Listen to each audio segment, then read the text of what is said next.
Sir मैं जानना चाहूँगा कि जैसे कि आप कोटा में आके आप भी पढ़ाए हैं पहले, ठीक है?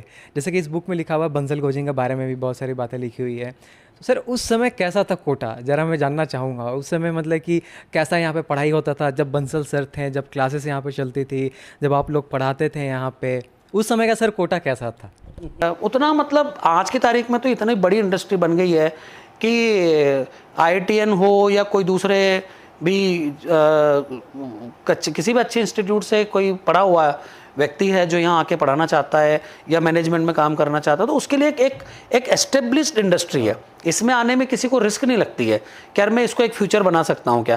पहले के टाइम में अगर कोई कोचिंग पढ़ा रहा है तो उसके शादी ब्याह में भी मुश्किल होती थी कि अरे तो क्या इसकी तो कोई नौकरी नहीं है। और आज की तारीख में कोई कोचिंग में पढ़ा रहा है तो उसका तो ये मानते हैं कि हाँ यार ये मतलब कोई अच्छा जॉब कर रहा है। सर जो मेरा नेक्स्ट क्वेश्चन है वो ये है कि फ्यूचर प्लानिंग क्या है रेजोनेंस? नमस्कार दोस्तों, स्वागत है आप सभी का मेरे इस यूट्यूब चैनल में। आज मैं जिनके साथ हूँ उनके बारे में मुझे नहीं लगता कि आप सभी को बताने की ज़रूरत है। आज मैं हूँ आर.के. वर्मा सर के साथ, जो कि रेजोनेंस कोचिंग के डायरेक्टर हैं। सर स्वागत है मेरा इस चैनल में आपका। Thank you Sadiq. सर काफ़ी टाइम से मैं वेट कर रहा था कि मैं एक बार आपको अपने चैनल पे लेके आऊँ, एक बार मैं इंटरव्यू लूँ। मैं तो बहुत अच्छी बात है। आपका जो चैनल है जो लोगों तक, बच्चों तक इन्फॉर्मेशन पहुंचाता है, बहुत ही रिसर्च करके आप उसमें इन्फॉर्मेशन इकट्ठी करते हैं। और जो भी बच्चे एस्पिरेंट्स हैं अपने अपने गोल्स के प्रति, चाहे वो आईआईटी हो, नीट हो, उसके लिए बच्चों को अच्छी जानकारी आप लेकर के जाते हैं बच्चों तक। और कोटा के बारे में, कोटा के इंस्टीट्यूट्स के बारे में, उनकी मेथोडोलॉजी के बारे में समय समय पे बच्चों तक इन्फॉर्मेशन पहुंचाते हैं। बहुत अच्छा काम कर रहे हैं। मेरी तरफ से आपको best wishes. Thanks a lot sir. मैं यहाँ पे आप सभी को बताना चाहूँगा, अभी सर आईआईटी मद्रास में चीफ गेस्ट बन के गए थे। वो क्या था कि आईआईटी मद्रास एक बुक लॉन्च करी है, आईआईटी-एम नेक्सस। इसमें 16 एंटरप्रेन्योर के बारे में बताया गया है जो कि मोस्ट सक्सेसफुल पर्सन रहे हैं आईआईटी मद्रास से बीटेक किए हुए, मैंने कि आईआईटी मद्रास के एलुमनाई रहे हैं जिन्होंने बहुत कुछ अच्छा अचीव किया अपने लाइफ में। तो सर भी उसमें से एक हैं। तो इस बुक में सर के बारे में भी एक चैप्टर है जिसे मैंने खुद पढ़ा और मेरे को भी काफ़ी इंस्पिरेशन मिला। उसमें सब बताया हुआ है कि किस तरीके से सर यहाँ पे कोटा में रह के, यानी कि कड़ी परिस्थितियों से निकल के, पढ़ के, और फिर उसके बाद रेजोनेंस कोचिंग की इन्होंने शुरुआत करी। सर मैं जानना चाहूँगा आपसे भी कि रेजोनेंस की शुरुआत कैसे हुई, उसके बारे में कुछ बात बताएं। वैसे तो खैर अब तक लगभग सभी लोगों को पता ही है कि रेजोनेंस की शुरुआत कैसे हुई, फिर भी मैं बच्चों को बताना चाहूँगा क्योंकि बच्चे जो पढ़ के जाते हैं वो अपने काम में व्यस्त हो जाते हैं। वो आगे किसी को बताना चाहें बता देते हैं, लेकिन वो अपने काम में व्यस्त होने की वजह से उतना नहीं बता पाते हैं। इसलिए संस्थान को ही बच्चों को बार बार बताना पड़ता है कि हम लोग क्या काम कर रहे हैं, कैसे कर रहे हैं। तो रेजोनेंस की स्थापना 2001 में हुई। उसके पहले मैंने 6 साल फिजिक्स फैकल्टी के रूप में काम किया कोटा के सबसे बेहतरीन संस्थान के अंदर। और 2001 में अप्रैल में स्थापना हुई। अभी हम 11 अप्रैल को हमारे 21 साल पूरे करेंगे। और जब हमने स्टार्ट किया तो लगभग 1000 बच्चों को हमने पढ़ाया और पहले साल हमने बहुत मेहनत की बच्चों पे। तो अगले साल हमारे पास 2000 बच्चे हो गए और पहले साल में 161 बच्चे आईआईटी में सेलेक्ट हुए, 2 बच्चे टॉप 100 में आए। एंड वो जो पहले साल ही इतनी अच्छी मेहनत हुई कि उसके बाद तो हर साल उससे भी ज़्यादा मेहनत करते चले गए। और पिछले 20 सालों में यानी 21 सालों में संस्थान 1000 बच्चों से लगभग हम 1,10,000 बच्चों तक हमारा पीक पहुंचा है और 80 शहरों में प्रेजेंट हैं। अब तक लगभग 9 लाख बच्चों को डायरेक्टली इनडायरेक्टली मतलब classroom course, distance learning course के माध्यम से बच्चों को ट्रेन कर चुके हैं। और कक्षा 5 से लेकर के 12वीं क्लास तक के सभी तरह के जो कोर्सेज होते हैं, सभी तरह के एग्ज़ाम्स होते हैं, चाहे वो एनटीएससी हो, केवीपीवाई हो, ओलंपियाड हो, आईआईटी जेई जो हमारा मेन कोर्स है, फिर इसके बाद मतलब जेई मेन, जेई एडवांस के नाम से जानते हैं, अब नीट है। और इसके अलावा चाहे वो आर्ट्स वाले बच्चे हों, कॉमर्स वाले बच्चे हों, सीए बनना हो, सीएस बनना हो, चाहे उसको लॉयर बनना हो, नेशनल लॉ यूनिवर्सिटी में जाना हो, क्लेट का एग्ज़ाम देना हो, तो सभी स्ट्रीम्स के बच्चों को सभी एग्ज़ाम्स के लिए बच्चों को तैयार करते हैं क्लास 5 से लेकर 12 तक। इवन हमारा एक डिपार्टमेंट ऐसा भी है रेजोमैक्स के नाम से जो बच्चों को जॉब ओरिएंटेड एग्ज़ाम्स के लिए भी तैयारी कराता है। और एक हमारा बोर्ड का डिपार्टमेंट है जो बच्चों को 10th और 12th बोर्ड के लिए भी प्रिपेयर करता है।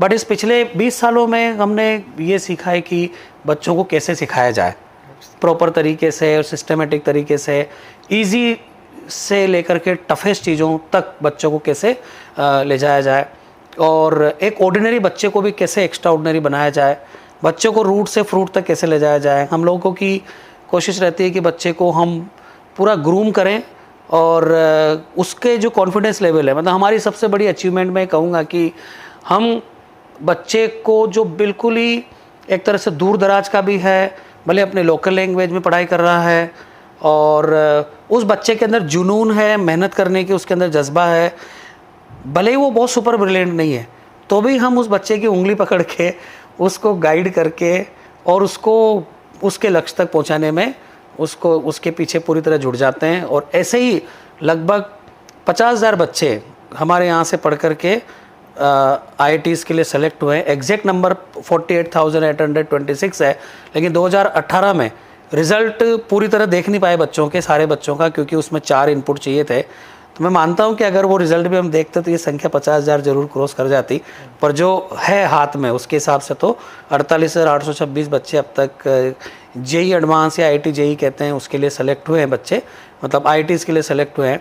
और लगभग 2.5 लाख बच्चे हमारे NITs में सेलेक्ट हुए हैं अब तक पिछले 10-11 साल का, क्योंकि उसके पहले का तो हमारे पास रिकॉर्ड ही नहीं रखते थे हम लोग।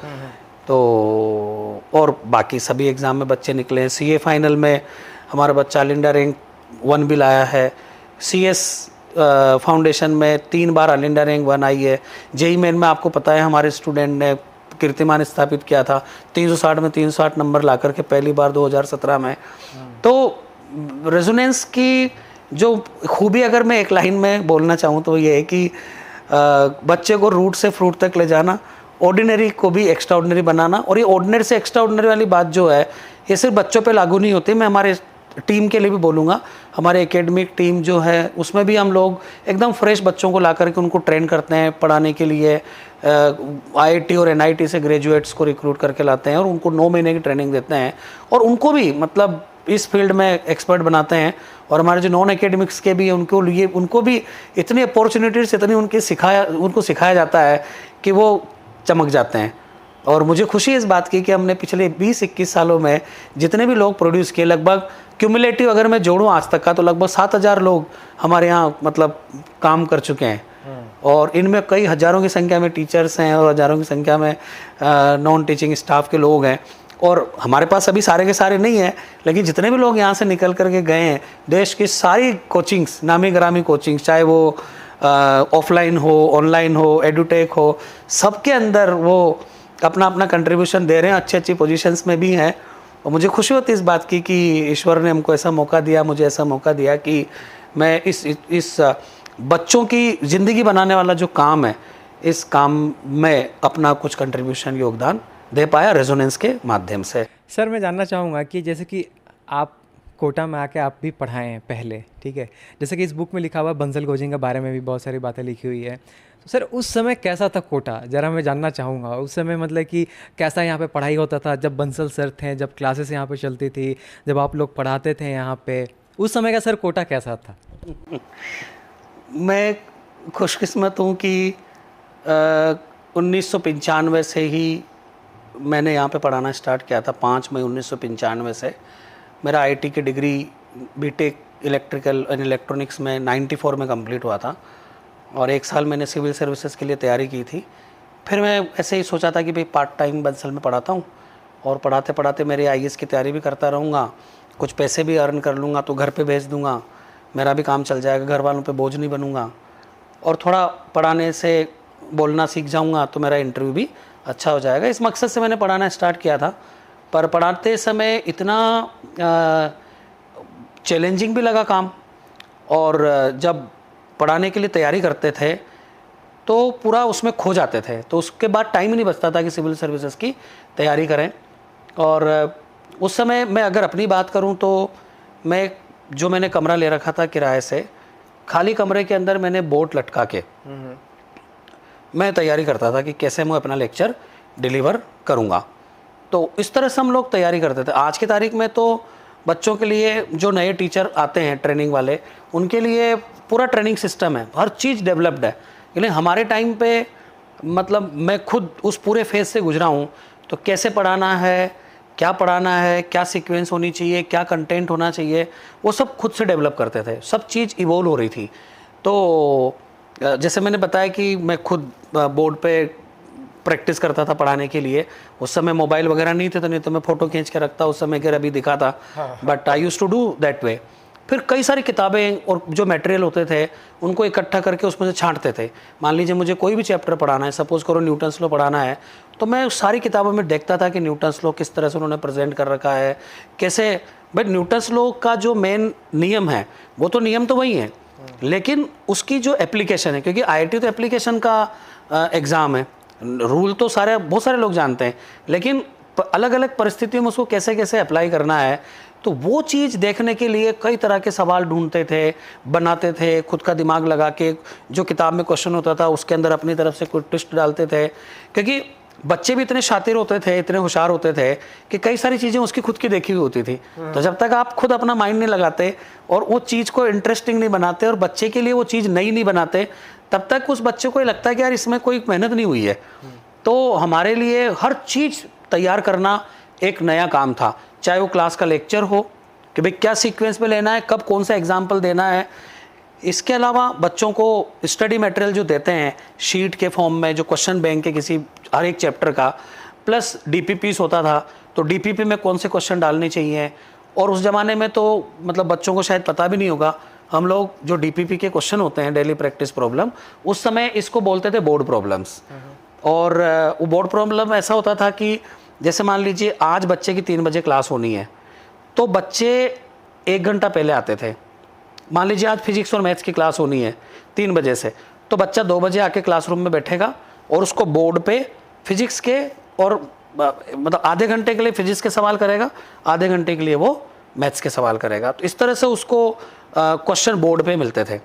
तो वो एवरीडे जब उसकी प्रैक्टिस होती थी, और प्लस वो जो सवाल उसने किए वो फिर क्लास में टीचर उसी दिन उसी क्लास में स्टार्टिंग ही उसी से करता था कि भाई उसने जैसे 5 सवाल किए, उन 5 सवालों को डिस्कस करते थे, और उससे बच्चे को जो एक होता था ना, इंस्टेंटली किसी चीज़ को अटेम्प्ट करके और उसका निराकरण करना। और एग्ज़ाम में ऐसे नई परिस्थितियाँ आती हैं, तो बच्चे की 365 डेज में से छुट्टी वाले दिन निकाल दो, तो बाकी पूरे टाइम उसकी इंस्टेंट चीज़ों को फेस करके उसका सॉल्यूशन उसको मिलता था, और उसकी कोई गलतियाँ तो उसका हाथों हाथ उसका निराकरण मिलता था। 18 बच्चों के बैच पढ़ाए हमने उस टाइम पे। बंसल सर खुद 18 बच्चों को टेबल के आसपास लेके पढ़ाते थे। फिर वो बच्चे जैसे मेरी क्लास में आते थे, या मेरी क्लास से पढ़ करके बंसल सर की क्लास में बच्चे जाते थे, तो बंसल सर की नज़र में होता था, हर बच्चे की कॉपी नज़र में होती थी कि इसने क्या लिखा है, और उसके कॉपी को देखते थे कि भाई इसने सवाल किए नहीं किए। तो वो ज़माना ऐसा था कि जब पूरे संस्थान में, मान लीजिए मैं बंसल क्लासेस की बात करूं, तो 95 वाले सेशन में, 96 वाले सेशन में मेरे ख्याल से 72 और 72, 4 बैच 11 के, 4 बैच 12 के, ऐसे करके लगभग 144 बच्चे थे। अच्छा। आज की तारीख में तो 144 से तो दुगने बच्चे, 1.5 गुने बच्चे एक क्लास में बैठे होते हैं। तो वो जमाना था कि 144 बच्चे कुल मिला के इंस्टीट्यूट में थे, और उन बच्चों को वो था। मैं नया था, तो जैसे संडेज़ को अच्छा मैं एकदम नया था, तो बच्चे मतलब भाई मैं पढ़ाने में उतना एक्सपर्ट भी नहीं था, मैं भी खुद भी सीख रहा था कई चीज़ों को। तो बच्चे और मैं एकदम कॉलेज से निकला ही था, तो एक तरह से फ्रेंड जैसे लगते थे। एज ग्रुप में भी इतना डिफरेंस नहीं था, और कद काठी भी मेरी कोई पर्सनालिटी भी ऐसी नहीं थी कि भाई मैं कोई बच्चों से बहुत सीनियर लगूं, दुबला पतला सा था। तो बच्चों के साथ एक फ्रेंडशिप सा माहौल था। हाँ, कुछ बच्चे थोड़े शरारती होते हैं, तो जैसे कोई सवाल में मान लो अटक गए, या सवाल थोड़ा देर से आ रहा है, या बच्चे ने क्वेश्चन पूछा और उसका आत्मा जवाब नहीं दे पाए, तो थोड़ा बच्चे मज़े लेने के मूड में तो रहते थे। लेकिन मेजोरिटी बच्चे ऐसे रहते थे कि वो सब मिलकर के उसको सोल्व करते थे प्रॉब्लम को। तो एक अच्छा दोस्ताना माहौल भी था, हंसी मजाक भी रहती थी, नोक झोंक भी रहती थी। लेकिन कुल मिला के उद्देश्य ये होता था कि नई चीज़ें करनी चाहिए, अच्छी चीज़ें करनी चाहिए, भले ही वो उसमें हम ही फंस जाएं, हम ही सवाल क्रिएट करके हम ही उसमें उलझ जाएं, बट सब लोग मिलकर के सोल्व करते थे। हर बच्चे की ये रहता था कि यार ये हमारी प्रॉब्लम है, ये ऐसे नहीं होता था कि यार ये सर की प्रॉब्लम है या ये बच्चे की प्रॉब्लम है। ऐसे मिलजुल करके चीज़ों को करते थे। एंड संडे को मैं बच्चों के साथ ही लंच करता था। अच्छा। क्योंकि बच्चे आसपास ही रहते थे सारे ही। और मेरा जहाँ पे कमरा था वहाँ पे रात को 12 बजे तक बच्चों के लिए रूम, मेरा दरवाजे खुले रहते थे डाउट पूछने के लिए। तो जो बच्चे को मान लो क्लास में सेटिस्फाई नहीं कर पाए या क्लास में उनकी क्वेरी सोल्व नहीं हो पाई, तो वो बच्चे किसी भी टाइम वहाँ पे आकर के डाउट पूछ सकते थे। So that was the time कि जब, अच्छा उस समय मुझे ऐसा भी नहीं लगता था, मैं अगर अपनी पर्सनल बात करूं तो ये भी नहीं लगता था कि भाई ये कोचिंग एक बहुत बड़ा सेक्टर है, यह एक अपने आप में एक बड़ी इंडस्ट्री है, तो अपना फ्यूचर सेफ है। मैं जब गांव में जाता था लोग मेरी मजाक उड़ाते थे। अच्छा। कि भाई अभी भी तेरी प्राइवेट जॉब कर रहा है क्या, अभी भी ट्यूशन ही पढ़ाता है क्या? तो लोग मजाक उड़ाते हैं। हाँ, तो लोग समझते नहीं थे कि भाई ये कोई कोचिंग करा रहा है, वो ट्यूशन ही समझते थे। और उतना मतलब आज की तारीख में तो इतनी बड़ी इंडस्ट्री बन गई है कि IITN हो या कोई दूसरे भी किसी भी अच्छे इंस्टीट्यूट से कोई पढ़ा हुआ व्यक्ति है जो यहाँ आके पढ़ाना चाहता है या मैनेजमेंट में काम करना चाहता है, तो उसके लिए एक एस्टेब्लिश्ड इंडस्ट्री है। इसमें आने में किसी को रिस्क नहीं लगती है कि यार मैं इसको एक फ्यूचर बना सकता हूँ क्या। पहले के टाइम में अगर कोई कोचिंग पढ़ा रहा है तो उसके शादी ब्याह में भी मुश्किल होती थी कि अरे ये तो क्या, इसकी तो कोई नौकरी नहीं है। और आज की तारीख में कोई कोचिंग में पढ़ा रहा है तो उसका तो ये मानते हैं कि हाँ यार ये मतलब कोई अच्छा जॉब कर रहा है, मतलब सम्मान भी मिलता है, मान सम्मान भी है, और मतलब सैलरीज भी अच्छी मिलती हैं। तो मतलब it is established industry now. और इसको एस्टेब्लिश करने के लिए 25 साल पहले, 30 साल पहले जिन लोगों ने काम करना शुरू किया, उन्होंने हर चीज़ इसके लिए बनाई है कि भाई मटेरियल बनाया है, पेपर्स बनाए हैं, क्वेश्चनों का खजाना बनाया है, और स्टैंडर्ड सेट किए, स्टैंडर्ड प्रोटोकॉल सेट किए, प्रोसीजर सेट करिए कि भाई इतने घंटे की क्लास होनी चाहिए, ऐसे पढ़ाना चाहिए, शुरू में ये करना चाहिए। अब क्या है कि इसका स्केल हो गया है। कोई भी आदमी आज नया कोई काम करना शुरू करे तो उसको इस बात में अपनी एनर्जी नहीं लगानी और दिमाग नहीं लगाना है कि मुझे क्या करना है। प्रोसीजर सेट है, उसको सिर्फ एग्जीक्यूट करना है। तो जो शुरू में लोगों ने मेहनत की है, उस मेहनत की बदौलत आज ये इंडस्ट्री बहुत ही अच्छे शेप में पहुंच चुकी है। और डेफिनेटली बच्चों का भला तो कर ही रहे हैं, और लोगों के लिए इसको एक अच्छा एक साधन बनाया है जहां वो अपनी टीचिंग स्किल्स को यहाँ पे दिखा सकते हैं। और तो ये पुरानी चीज़ें हैं। बाकी तो अब समय बदल रहा है, काफ़ी बड़े स्केल पे काम हो रहा है, और संस्थानों ने इस पूरे चैलेंजेस को, जब कोई चीज़ इमेजिन करो कि एक टाइम पे यहाँ पे 144 बच्चे IIT के लिए पढ़ते थे, है ना, और दूसरे संस्थानों में मिला के 500 मान लो टोटल मिला के, आज की तारीख में वही 500 की फिगर 50,000 के आसपास पहुंच गई है IIT के लिए जो बच्चे यहाँ पढ़ने आते हैं। तो संस्थानों ने अपने आप को इवोल्व किया है कि इतने बड़े स्केल को कैसे संभालना है, कैसे इतने सारे बच्चों को एजुकेशन उसी लेवल पे देनी है, बिना क्वालिटी से कंप्रोमाइज़ किए एजुकेशन बच्चों तक पहुँचानी है। तो वो समय के साथ सबने अपना अपना सिस्टम बिल्ड किया है, रिक्रूटमेंट्स किए हैं। और हमने मतलब रेजोनेंस की बात करें तो हमने हमेशा ही ट्रेनिंग एंड डेवलपमेंट पे विश्वास किया है। You will not believe, but resonance में हम लोग एक टाइम पे आज भी करते हैं पार्टली, लेकिन हम यहाँ पे टेस्ट लेते थे फैकल्टीज़ का। अच्छा। सीनियर फैकल्टी का भी चैलेंजर टेस्ट सीरीज़ के नाम पे कि भाई सबको टेस्ट देना है। इवन मैं भी टेस्ट में बैठता था। अच्छा। और उसमें इनाम भी मिलता था कि फिजिक्स में जो टॉप करेगा फर्स्ट सेकंड थर्ड, मैथ में फर्स्ट सेकंड थर्ड। साल में 3-4 बार मतलब शायद हर महीने हम टेस्ट लेते थे चैलेंजर टेस्ट सीरीज़ के नाम पे। पर्पज़ उसका यही था कि अगर आप खुद अपने आप को नए चैलेंजेस के साथ एक स्टूडेंट की तरह से अगर आप अपना खुद का टेस्टिंग नहीं करोगे तो आप बच्चे को क्या समझाओगे, कैसे बताओगे, उसको कैसे कॉन्फिडेंस दिलाओगे। तो इस मकसद से हम लोग टेस्ट वगैरह और वो सब करते थे। आज भी जब JEE मेन का पेपर होता है, एडवांस का पेपर होता है, नीट का पेपर होता है, तो हम टीचर्स को इन्वॉल्व करते हैं टेस्ट के लिए। मैं खुद पर्सनली उतना टाइम सेट करके कि अगर जैसे नीट में 45 मिनट का एक सब्जेक्ट का वो होता है तो मैं उतना टाइम सेट करके पेपर के क्वेश्चन रिजोल्व करता हूँ ताकि मुझे पता चले कि 45 मिनट के अंदर कितने कर सकते हैं, और उसकी एक रियल सेंस पता चलती है। और तब जाके हम उसके बारे में फीडबैक दे सकते हैं कि यार पेपर कैसा था, आसान था, मीडियम था, कैसा था, कितना कट ऑफ जा सकता है। तो खुद पहले अपने ऊपर आजमाते हैं उसको, और अपने आप को तरोताज़ा भी रखते हैं, अपने आप को लेटेस्ट ट्रेंड से कनेक्ट करके रखते हैं। JEE मेन का पेपर भी करते हैं, कोशिश करते हैं कि भाई 1 घंटे में अपना काम हो, और एडवांस का पेपर होता है तो उसको भी उस तरह से करते हैं। तो हम टीचर्स को भी बोलते हैं कि यार भाई आप अपने आप को कमरे में बंद कर लो और वही बाकायदा 1 घंटे का टाइम देके पेपर कराते हैं, फिर उनके इंडिविजुअली रिजल्ट कन्वे करते हैं, ऐसे पब्लिकली नहीं करते हैं। तो we involve ourselves like this. तो हम लोग अपने आप को इवोल्व करते रहते हैं, अपने आप को लेटेस्ट ट्रेंड से कनेक्ट करके रखने के लिए एक स्टूडेंट की तरह भी अपने आप को प्रस्तुत करते हैं। सर जो मेरा नेक्स्ट क्वेश्चन है वो ये है कि फ्यूचर प्लानिंग क्या है रेजोनेंस का? देखो, रेजोनेंस की तो मैं अगर बात करूं प्लानिंग की, तो रेजोनेंस के जो उसका टैग लाइन है, एडुकेटिंग फॉर बेटर टुमारो। शुरू में ये टैग लाइन थी, where you will be in resonance with IIT JEE।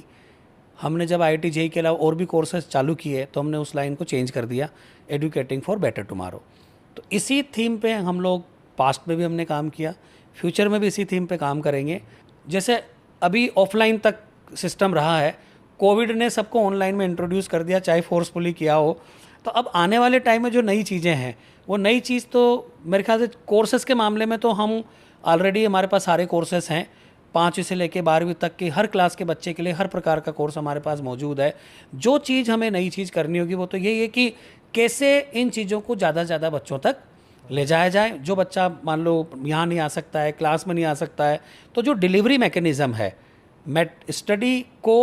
Study material हो या लेक्चर्स हो, इसकी जो डिलीवरी मैकेनिज़्म है, इस डिलीवरी मैकेनिज़्म के जो मेथड्स हैं अभी तक वो फेस टू फेस रहे हैं, वो अभी भी रहेंगे।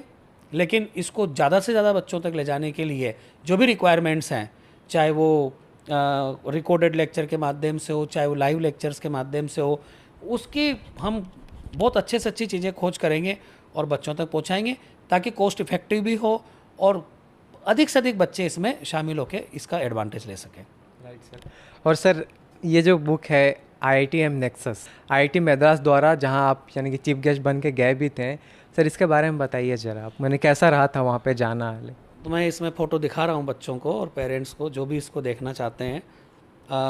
एक्चुअली इस किताब का नाम द IITM नेक्सस, IITM का मतलब IIT मद्रास है।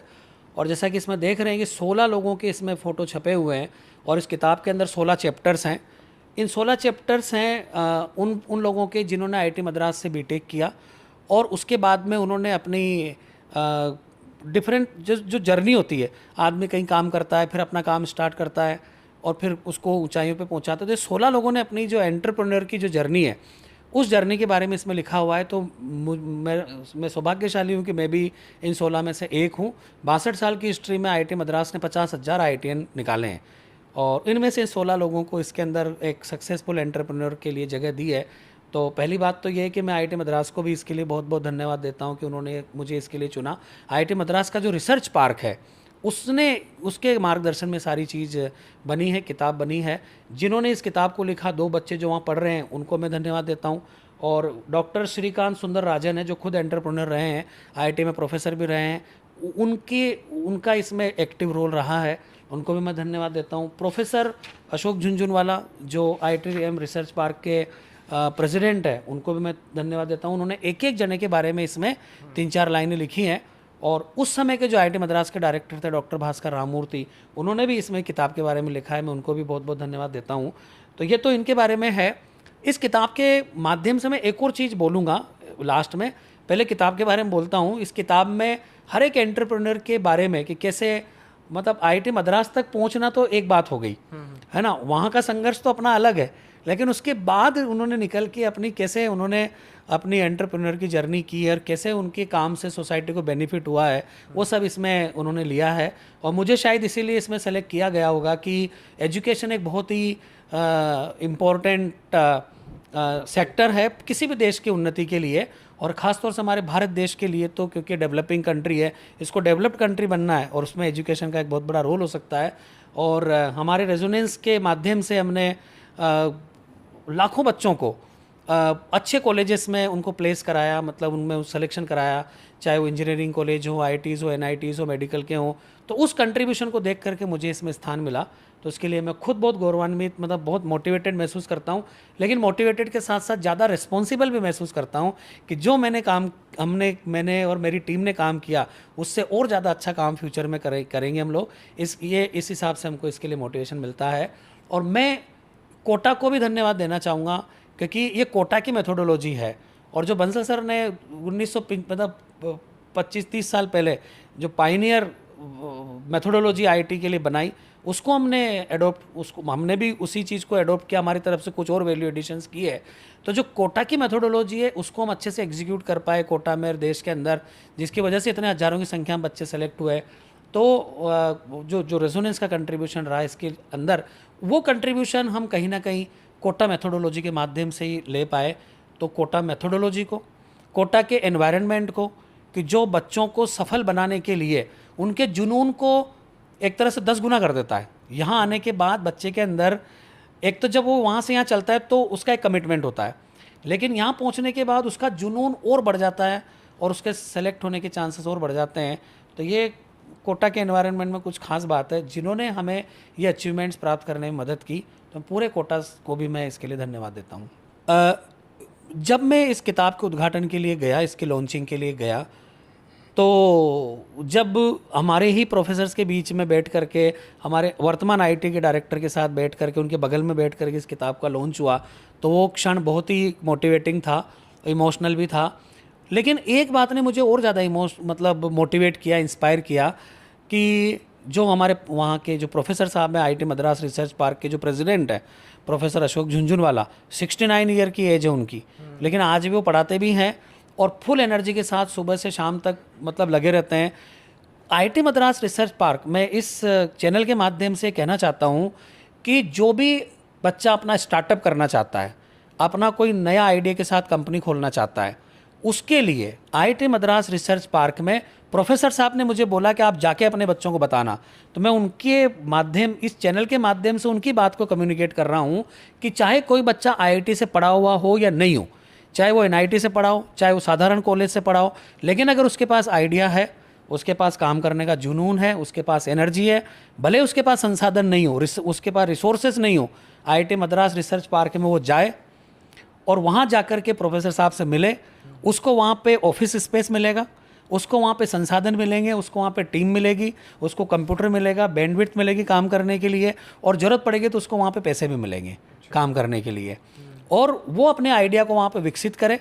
आईआईटी मद्रास रिसर्च पार्क उसको ये सारी सुविधाएं उपलब्ध कराएगी, और अगर उसको एकेडमिक, टेक्नोलॉजिकल कुछ और कंसल्टेंसी की ज़रूरत पड़ेगी वो भी उसको मिलेगी। आईआईटी मद्रास रिसर्च पार्क उसकी ग्रोथ स्टोरी में एक पार्टनर के रूप में, एक सपोर्ट के रूप में काम करेगा, और उसके लिए उसको आईआईटी मद्रास का स्टूडेंट होने की भी ज़रूरत नहीं है, उसको एक इंडिया का एक जुनूनी नौजवान होने की ज़रूरत है। देश को तरक्की के पथ पे और बहुत जल्दी से इसको एक इकोनॉमिक सुपर पावर बनाने के लिहाज से आईआईटी मद्रास ने ये इनिशिएटिव लिया है कि किसी भी कॉलेज से पढ़े हुए बच्चे की वो मदद करने के लिए तैयार है। तो ये बात भी मैं इस चैनल के माध्यम से कहना चाहता हूँ, और ये बात मुझे इस किताब के लॉन्च के दौरान प्रोफेसर साहब ने बोली।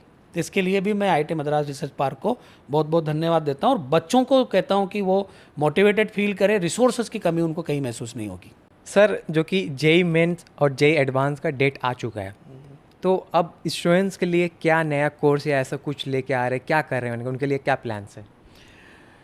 देखो, पहली बात तो ये कि जेई मेन, जेई एडवांस की डेट डिक्लेयर होना अपने आप में उत्सव लगता है, क्योंकि पिछले 2 सालों में डेटें में बहुत इंतज़ार किया है बच्चों ने। एक बात तो ये, मैं सारे बच्चों को और कोचिंग इंडस्ट्री जुड़े हुए सारे लोगों को अपनी तरफ से बहुत बहुत बधाई देता हूँ। हर संस्थान अपने अपने हिसाब से बच्चों को तैयारी कराता है, रिवीजन कराता है, हम भी करा रहे हैं। जेई मेन सेशन 1 के लिए भी, 2 के लिए भी, एडवांस के लिए भी, और अभी बोर्ड भी आने वाला है। तो बच्चे भी बहुत मिक्स तरह से अपना अपना तैयारी कर रहे हैं। लेकिन जिन बच्चों का जेई मेन और बोर्ड की तैयारी फुल है ऑलरेडी, उनको अभी से एडवांस पे फोकस करना चाहिए, जो 3 महीने बाद है। और एडवांस पे क्योंकि पिछले 2 साल में बच्चों की बहुत हैपेजेड वे में तैयारी हुई है, ऑनलाइन भी हुई है, फिर ऑफलाइन भी हुई है, तो हमने 3 महीने का एक रिफ्रेशिंग कोर्स रखा है। रिफ्रेशिंग नहीं, उसको एक शार्प करने के लिए, जिन बच्चों ने अच्छी तैयारी कर रखी है उनको और शानदार करने के लिए। जैसे मान लो सोना तो पहले से है ही, लेकिन उस पर धूल जमी हुई है, तो उसको हम चमकाने का काम करेंगे। तो अपनी रैंक को बहुत ड्रास्टिक तरीके से चेंज करने के लिए, मॉडिफाई करने के लिए, इम्प्रूव करने के लिए हमने एक कोर्स स्पार्क के नाम से लॉन्च किया है, जो 100 डेज़ का है। 21 मार्च से उसको हम लोग लॉन्च कर रहे हैं। हो सकता है थोड़ा बहुत और एक आध कुछ थोड़ा बहुत डिले हो, वो अलग बात है, बट ये 100 डेज़ का एक कोर्स होगा जो बच्चों को एकदम शार्प एज उनको देने के लिए होगा। तो आज के इस वीडियो में इतना ही। होप कि आपको बहुत सारी जानकारी मिली होगी सर के तरफ से कोटा के बारे में, शुरू से लेकर आखिरी, मतलब जब बंसल सर थे उस समय कैसा था माहौल, सर कैसा पढ़ाते थे, और अभी कैसा है, क्या है, और फ्यूचर क्या है, मैंने कि हर पॉइंट्स को हमने ले लिया सर। तो थैंक्स अ लॉट सर इतना इन्फॉर्मेशन शेयर करने के लिए। 27 साल की जर्नी को मैं 5 मई को 27 साल पूरे करने वाला हूँ कोटा में एज ए फैकल्टी, और 21 साल as head of the institution. 27 साल की जर्नी को 27 मिनट में किसी भी तरह से पूरा नहीं किया जा सकता है। फिर भी मैंने कोशिश की है कि एक ट्रेलर के रूप में चीज़ों को बताया जाए। फिर मौका मिलेगा फिर बातें करेंगे। तो ये ट्रेलर था तो मूवी बन जाएगा एक समय में, नेक्स्ट सेशन में। मैं शादिक को बहुत बहुत अप्रिशिएट करता हूँ और धन्यवाद देता हूँ। He is doing a very great job for the benefit of students and parents. All the best. Thanks a lot sir. तो बस दोस्तों आज के इस वीडियो में इतना ही। कोटा और कोचिंग से रिलेटेड अपडेट्स के लिए आप इस चैनल को सब्सक्राइब कर सकते हैं। Thanks for watching. Have a nice day ahead.